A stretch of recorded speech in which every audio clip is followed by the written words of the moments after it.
હવે છુપાઓ નહીં, નિદાન વિહોણાઓને શોધો, વણ ઓળખાયેલાઓને ઓળખો.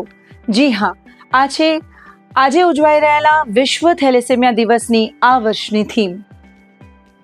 મિત્રો, આજે સમગ્ર દુનિયામાં વિશ્વ થેલેસેમિયા દિવસ મનાવાઈ રહ્યો છે.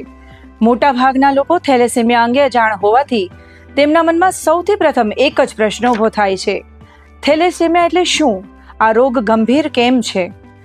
આ એક લોહીની વારસાગત થતી બીમારી છે જેની જાણ ઘણા વખત સુધી ખુદ રોગગ્રસ્ત દર્દીઓને ઘણા સમય સુધી નથી હોતી. આ રોગમાં શરીરમાં પૂરતા પ્રમાણમાં હિમોગ્લોબિન બનતું નથી. થેલેસેમિયા મેજરથી પીડાતા બાળકોને જીવન ટકાવવા ઘણીવાર દર મહિને નિયમિત લોહી ચડાવવાની જરૂર પડે છે.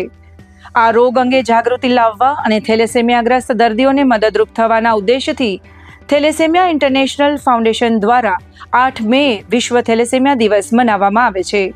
આ રોગને થતો અટકાવવા લગ્ન પહેલા થેલેસેમિયા ટેસ્ટ કરાવવાથી આવનારી પેઢીને આ રોગથી અચૂક બચાવી શકાય. તો ચાલો આવા લોકોને શોધી તેમને જરૂરી માહિતી પૂરી પાડીએ અને તેમને આ રોગ સામે લડવા મદદરૂપ થઈએ.